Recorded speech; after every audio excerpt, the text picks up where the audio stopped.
All right, everybody, welcome back to episode 2 of our energy systems development series here on the Performance Plus podcast. So last time, Johnny and I chatted about the common recommendations that people give when the question is asked how to develop your conditioning for CrossFit or functional fitness athletes, and how so many of those answers help, but aren't the full picture. Like, you can't just do sprint intervals, you can't just do CrossFit, you can't just do zone 2 cardio if you're trying to improve your overall fitness. And so I think the next part in this series has to be understanding a little bit about the body's energy systems and how they work, so that then we can talk about how to actually go about programming your conditioning specific work if you know that that needs to be addressed in your training. So Johnny, here's the challenge. Let's talk energy systems without going full on nerd. Okay. Just, We're going to try and not use the word ATP as much as possible in this. and we're not going to draw up the Uh, Krebs cycle. If you're familiar with exercise oh, physiology, that is God. not going to happen in this. I forgot that the exact second that I finished my test in my last exercise physiology course. I drew pictures to memorize that in school, um, and I had a friend who's a MD who's actually he deals a lot with metabolism because he's a liver doctor, and he's like, can you recite it still? And I was like, absolutely not. And he can still draw the entire thing out. It's crazy, it's silly.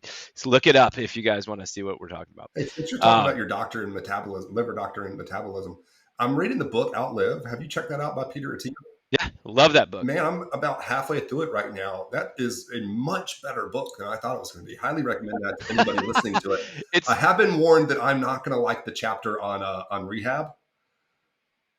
Oh, it's so, yeah, because it's all DNS and like, Mm, oh, dude, you're gonna hate that. You're gonna be like, I gotta call this guy. His trainer's terrible. Like, Man, have I loved the background information so far. It's so far it's a 10 out of 10, and I'm pretty stingy when it comes to rating books really high.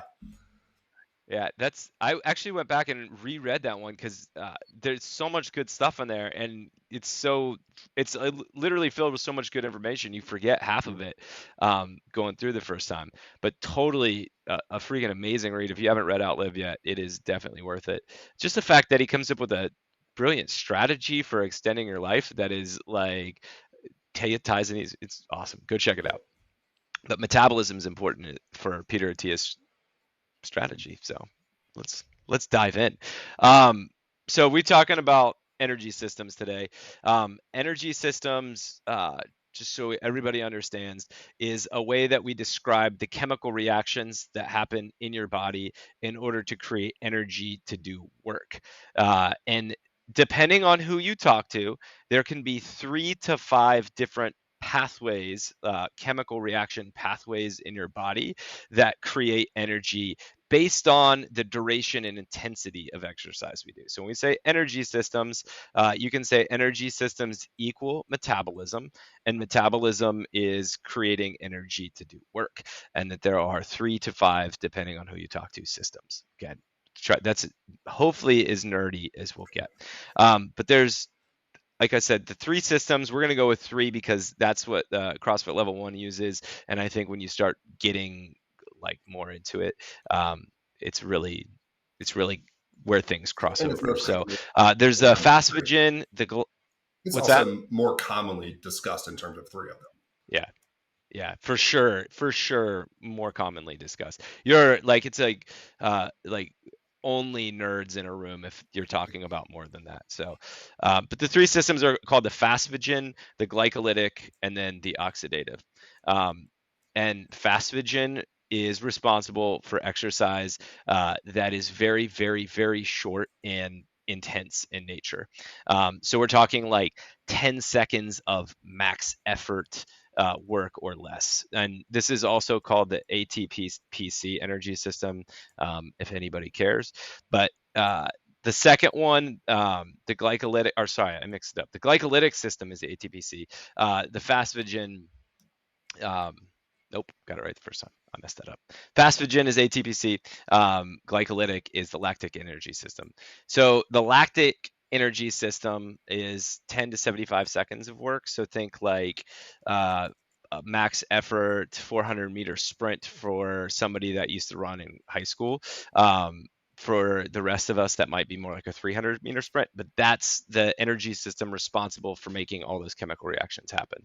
And then the oxidative one is anything longer generally than 75 seconds in work. So if you're doing 150 wall balls for time, and you are taking 17 minutes to do it, it is primarily an oxidative energy workout for you. But there's a little asterisk, which ties into what we did in the last podcast. If you went max unbroken at the beginning of those 150 wall balls, and kind of burned up a lot of your type 2 muscle fibers, also maybe you're not that strong, then you might have hit a different energy system before, and that might be why you feel like you're going to die and you have to recover a bunch before you can continue on. Have I said too much, Zach? Is it going crazy already? No, so we've got your phosphagen, really short, really Yep. intense. So that's Yep. that's going to be a really fast, all-out assault bike sprint for 10 seconds. That's going to be lifting your 3-rep max for a couple of repetitions. Your glycolytic's going to be when you start doing 1 minute on, 2 minute off on the rower type Yep. workouts, and then more frequently we're in the oxidative, but they're not all working separately from each other either. Right. So it's not like they're It's a just blend. distinct at 75 seconds. We're now on this pathway, but we're not working these other, especially in CrossFit, where we're seeing these weird combinations of movements happening all the time. And some of those movements might be harder or easier in a workout based on the load, reps, the movement itself, etc.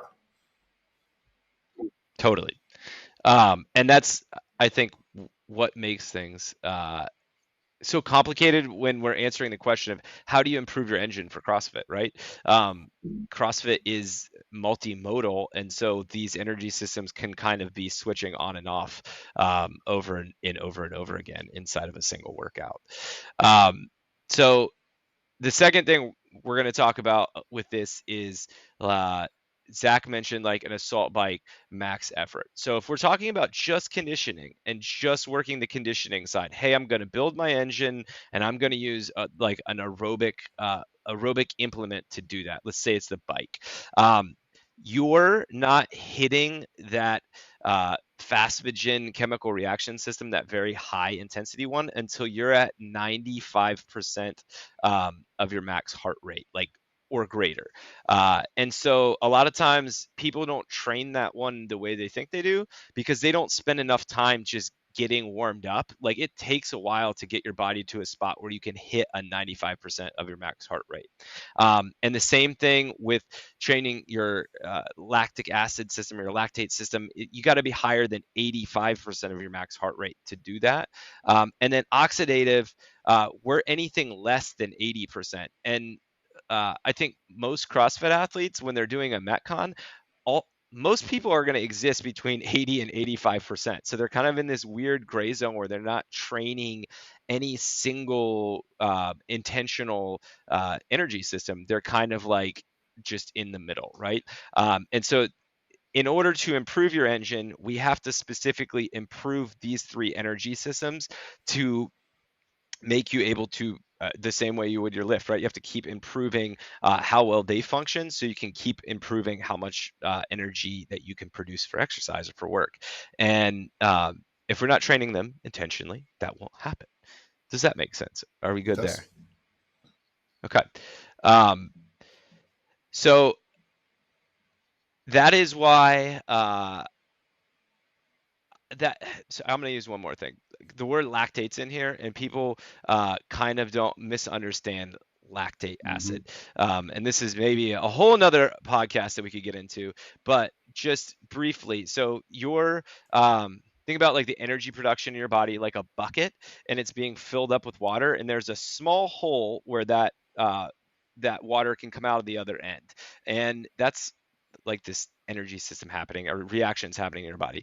At some point, there's going to be more water going into the bucket than the hole can dissipate, and you're going to get a backup of water, and it's going to overflow. So that is what the lactate threshold essentially is. There's all these chemical reactions going in.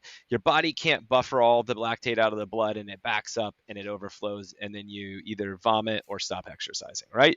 And so the lactate threshold is another very, very important piece of energy systems. Is kind of that line, the line in the sand before we go truly, truly, truly anaerobic. And that is not the burning feeling that you feel in your legs when you're on the assault bike that people call lactate acid. It is a very like systemic feeling that you have in your body. It's how you feel generally when you're at the end of Fran, like where you just lay on the floor and all of a sudden you need to barf. And so when we get into like training specific energy systems, we say the word lactate threshold.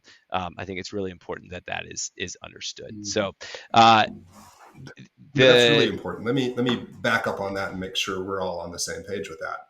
If we were to jump on a bike erg and go really slow for an hour, you're not going to hit this really high level of fatigue because you're not having to go anaerobic, meaning the amount of oxygen you're able to consume and send to those muscles will let you work out at a consistent pace without your fatigue drastically increasing.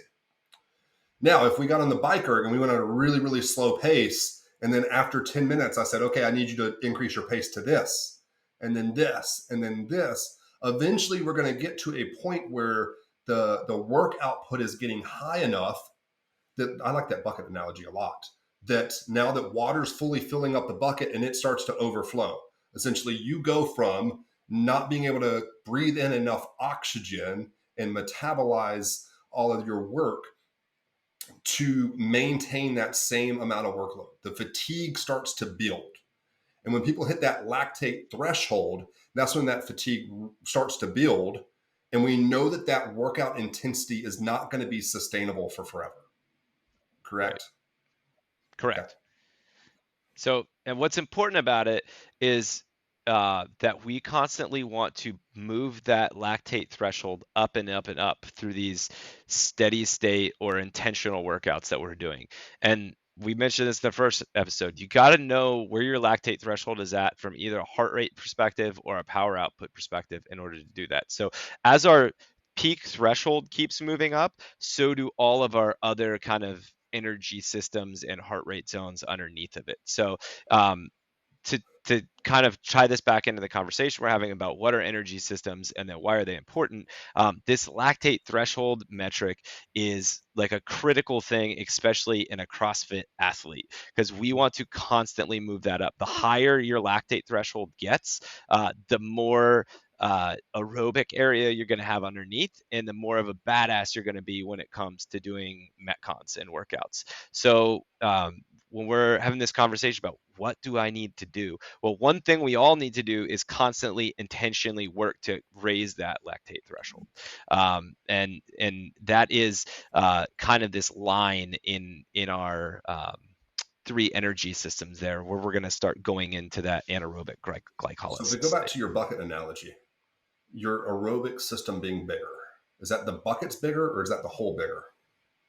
It would be both. Sweet. In a way. When Both in a way. We're gonna say it's building. Yeah, you gotta have a bigger bucket and you gotta have a bigger hole too, so you can move more water through it. Like, I mean, it's just the whole thing's getting better.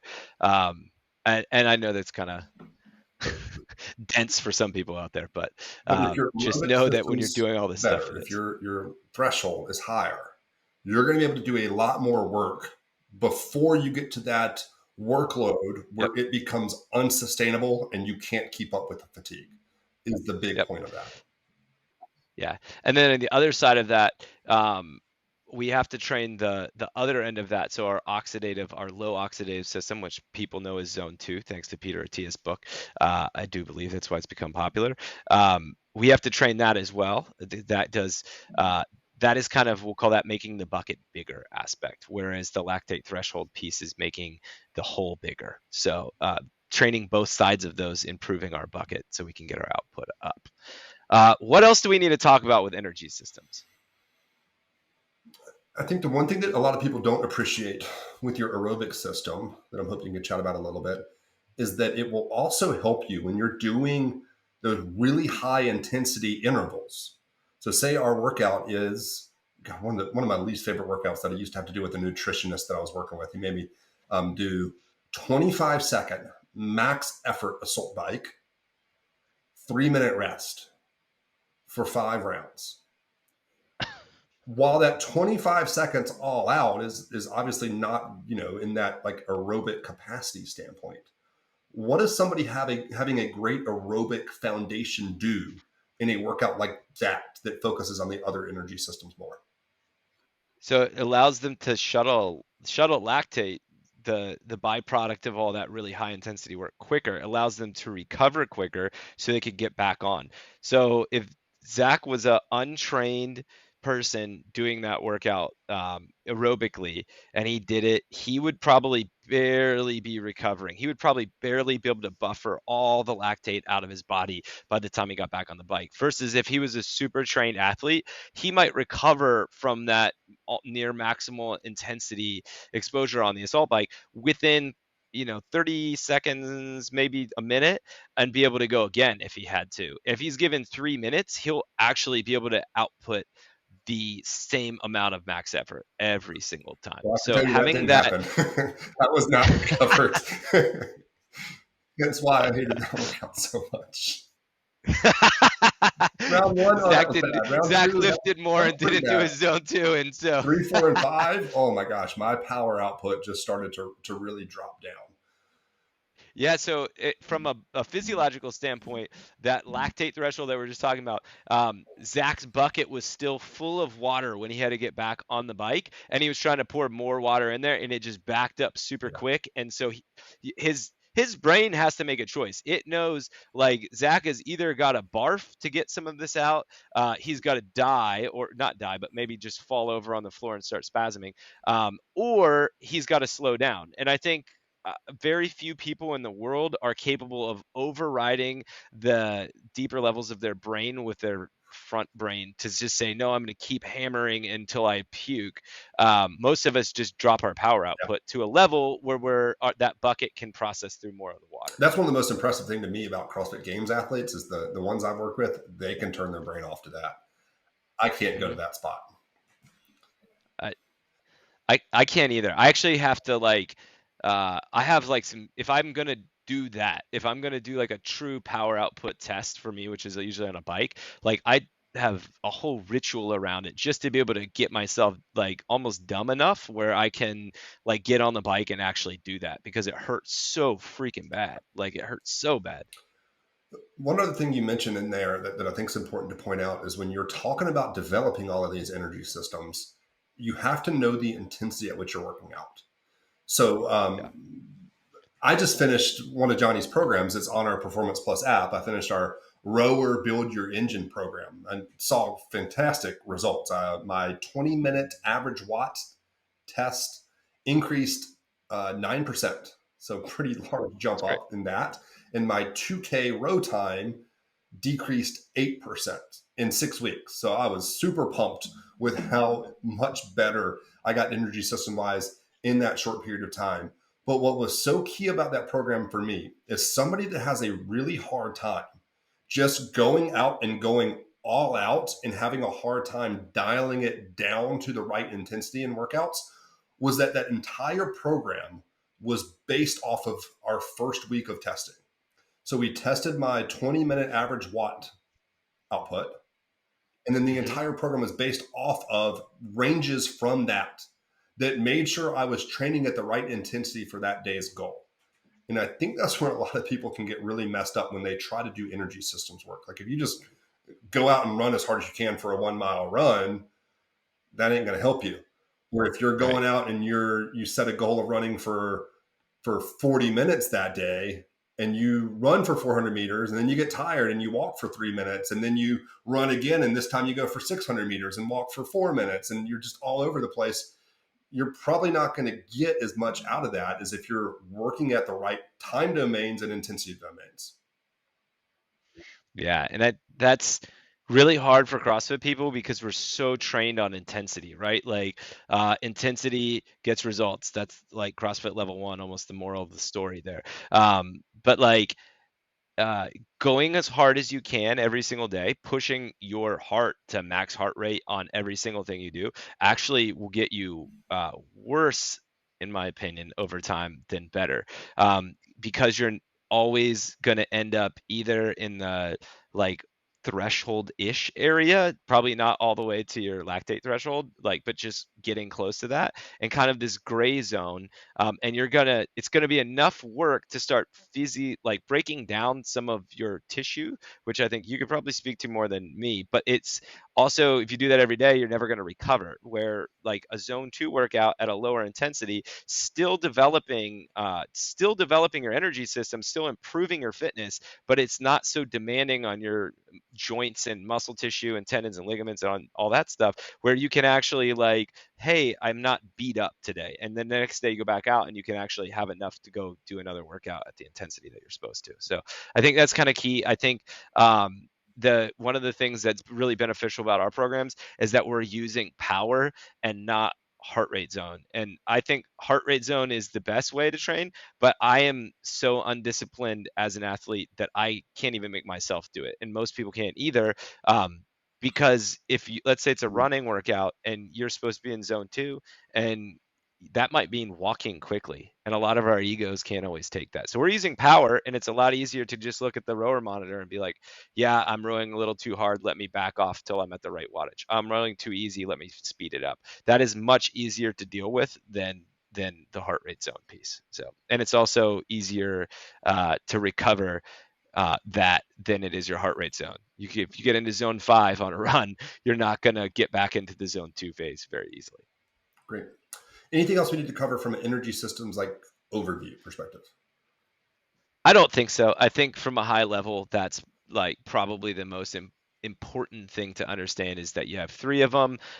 They function at different percentages of max, and you can operate in them for certain periods of time before it has to change. And that when you hit that like lactate threshold level where you're starting to get all this lactate built up in your body, that it has to be able to be buffered. And if that can't happen, then it's going to shut you down, and that we're always looking to improve that with these workouts. Right. So I know, we didn't get too deep in the weeds on this, but I know that a lot of times understanding this energy system stuff, at least for me, is still confusing, even after having an exercise science background in college. So one thing I'm going to do, if you go to performanceplusprogramming.com and you find this podcast episode or any podcast episodes in this series, I'm going to make a PDF that outlines all of this for you. So you have a quick review of these energy systems to kind of understand that as a foundation for where we're going.